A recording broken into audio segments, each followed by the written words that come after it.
We are told that the catastrophic weather events battering our planet are random acts of nature. But what if they're not? What if what we see on the radar is a carefully executed plan?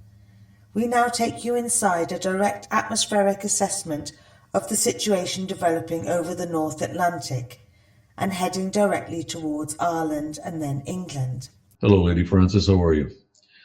Well, thanks for the inquiry. And it just so happens that if you look at the Ventusky weather site and you go to the radar link that I've just sent you, you can see that there are actually two systems, one behind the other. The first system is just approaching the west coast of Ireland, and that's got some pretty well-defined circulation on it. And just to be clear, it's not a cyclone. Cyclones only occur in the Southern Hemisphere, whereas hurricanes occur in the Northern Hemisphere. So the difference between a cyclone and a hurricane is that hurricanes rotate anti-clockwise, as you can see in the circulation of the radar image I've sent you, and cyclones actually rotate clockwise, okay, due to their geographical orientation south or north of the equator. In this particular case, what you're going to be experiencing there in Ireland and England is that they've created what's known as an Arctic vortex coming off the Arctic.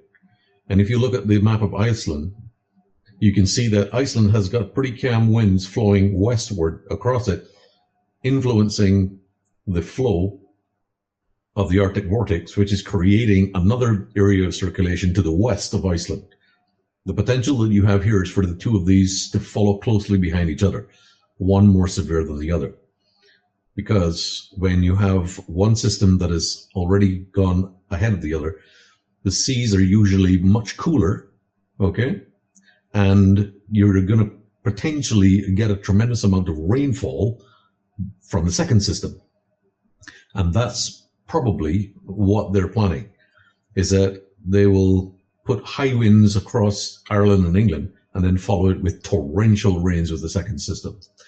This is highly likely. We've seen it happen before, but in this case, they're using a polar vortex, which is generated from the HAARP stations as well as laser ionization, and they're creating electromagnetic frequencies that are steering these two systems, okay? So what we have to recognize here is the potential for severe winds and then followed by torrential flooding, torrential rain flooding. So just be on lookout and yeah, stay safe, okay? This is not speculation. The technology to generate and steer storm systems has been documented for over 70 years. Official government archives, like the NOAA library, contain thousands of pages on weather modification projects.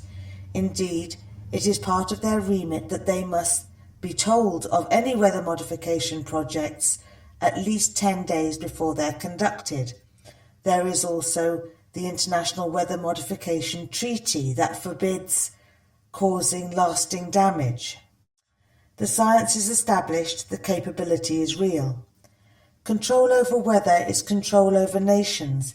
It can be used to cripple economies, create famine, and gain absolute strategic advantage. As we watch these events unfold, we must recognize the potential that the theatre of war is no longer on the ground, but in the very sky above us. The line between an act of nature and an act of man has never been more blurred.